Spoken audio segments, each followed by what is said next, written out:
এতে অনেক তথ্য রয়েছে। শুরু থেকে এখন পর্যন্ত আমরা যেখানে আছি সবকিছুই এতে আছে। তাহলে যখন আমি এই বার্তাটি পড়ছি, যদি তখন আমি সব জানতাম যা তখন জানতাম না। ঠিক আছে, আমি আপনাকে এটি বোঝানোর চেষ্টা করছি। এটাই সেই জায়গা যার কথা আমি বলছি। এগুলোই সেই সম্পত্তি যেগুলোর মধ্য দিয়ে আমি গিয়েছিলাম। এগুলোই সেই জিনিস যা আমি ছোটবেলায় দেখেছিলাম। এটা বিক্রির জন্য এবং স্পষ্টতই যখন আপনি 10, 11, 12 বছর বয়সী হন তখন আপনি এভাবে ভাবেন না। আমি চাই আপনিও যেন এভাবেই ভাবেন। এগুলোই সেই সম্পত্তি যেগুলোর দিকে আমরা একসাথে এগিয়ে যাচ্ছি। আমাদের কাছে এই দারুণ যানবাহন আছে যাতে আমরা একসাথে ভ্রমণ করতে পারি, এবং খেয়াল করুন আমি তখন দাম নিয়ে কি বলেছিলাম। আপনি জানেন 5 একরের জন্য $10-12 হাজার।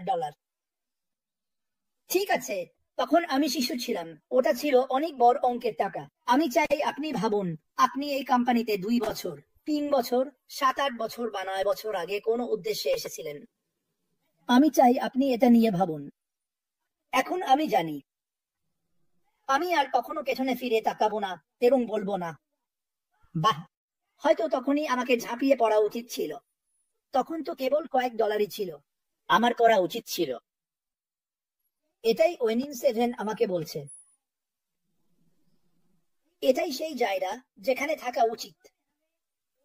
তারা আমাদের উইনিংস 1 থেকে 7 পর্যন্ত পুরো যাত্রার বল পলিফে ছোট্ট একটা সফরে নিয়ে গেলেন। আমার এটা খুব ভালো লেগেছে। তিনি মানুষকে এটা মনে করিয়ে দিতে চান যে আমরা কোথায় আছি, কোথা থেকে এসেছি এবং কোথায় যাচ্ছি। কিছু পয়েন্টে আমি কথা বলবো। তাহলে আমরা এখন কোথায়? আমি সরাসরি শেষ পর্যন্ত যাচ্ছি। আমি 1, 2, 3, 4, 5, 6 এবং এখন 7 সবকিছুই বেঁচে নিয়েছি। আমি সরাসরি শেষ পর্যন্ত যাচ্ছি। তাহলে আমরা এখন কোথায়? আমরা এক শক্তিশালী মোড়ে দাঁড়িয়ে আছি। আমি সেই সম্পত্তিগুলোর কথা বলছি যেখানে আমি ছোটবেলায় যেতাম। আপনারা এখনো সেই সম্পত্তিগুলোতেই আছেন। ঠিক আছে, এখন আমরা পেছনে ফিরে হতাশার দিকে তাকাচ্ছি না, বরং মনোযোগ দিয়ে সামনে তাকাচ্ছি। দেখুন, যখন আমি ছোট ছিলাম তখন আমি একদমই মনোযোগী ছিলাম না। আমি ভাবিনি যে, জানেন তো, 30-40 বছর পর আমি ওই সম্পত্তি $1 মিলিয়ন বিক্রি করতে পারবো। আমি এমনটা ভাবতাম না। আমাদের মধ্যে কেউই এমনটা ভাবেনি।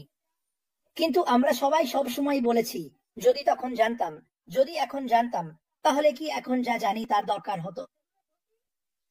নিশ্চিতভাবেই আমি এতে গন্ডগোল করে ফেলতাম, কারণ আমি আবারও খুব উত্তেজিত হয়ে পড়তাম।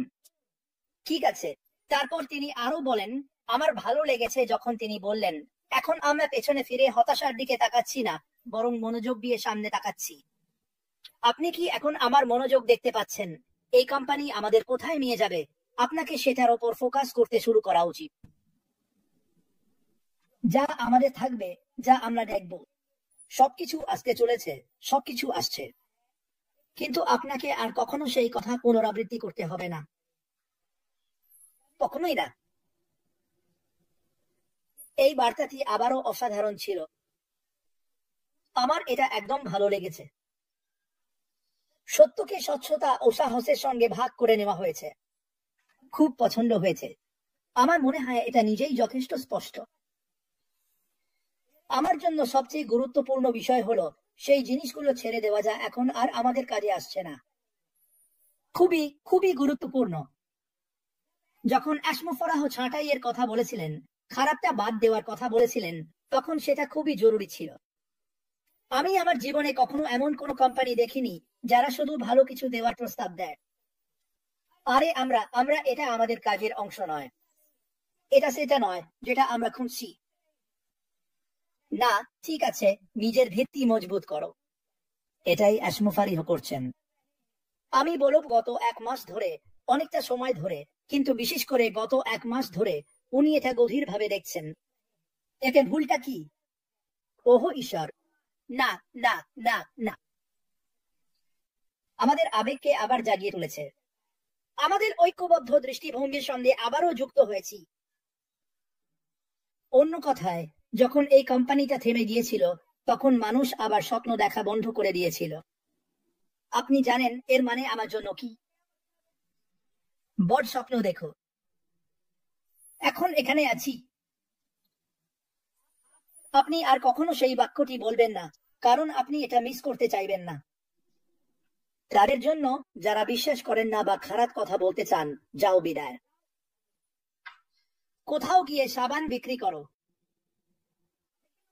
কিন্তু তাদের জন্য যারা ইতিবাচক, যারা নিজের জীবনে পরিবর্তন আনতে চায়, যারা অন্যের জীবন বদলাতে চায়, যারা দুনিয়া বদলাতে চায়, স্বাগতম। ওয়াসিম ফারাহর দুনিয়ায় আপনাকে স্বাগতম। আমি এই কথা লাখ লাখ বার বলেছি। ঠিক আছে, এই কোম্পানি আপনাকে সবকিছু দেবে যা আপনার দরকার, যা মানবতার দরকার। যদি তখন আমি জানতাম যা এখন আমি জানি। আমি চাই না আপনি আবার কখনো এটা বলুন, কারণ আপনি এখানে আছেন, এটাই বর্তমান। এগুলোই সেই জিনিস যেগুলো আপনি ছোটবেলায় দেখেছিলেন। আপনাদের মধ্যে কতজন যখন আপনারা 15-16 বছর বয়সে ছিলেন বলেছিলেন, ইয়ার আমি কখনো বাড়ি কিনতে পারবো, আমি কখনো সেই দারুণ দাড়িটা কিনতে পারবো?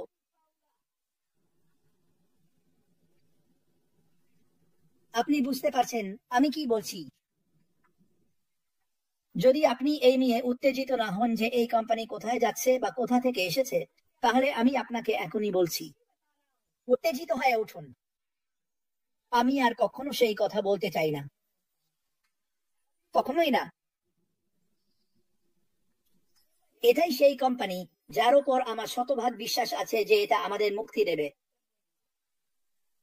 ওয়াসিম ফারাহ এটা দারুণভাবে বোঝাচ্ছেন। তিনি আপনাকে সেই ছোট ছোট বিষয়গুলোর কথা মনে করিয়ে দিচ্ছেন যেগুলো আমরা এখানে করেছিলাম। তিনি একদম সঠিক জায়গায় আছেন। আর তারপর শেষে তিনি যা বলেন সেটা সত্যি আমাকে ছুঁয়ে গেছে, আর আমার মানে ভালোভাবে। এখন আমরা স্পটলাইট ঘুরিয়ে দেব এবং আপনার উত্তর জানতে চাইব। এখন আপনার সামনে এই ব্যক্তি বলছেন যে তিনি জানতে চান আপনি কি ভাবছেন।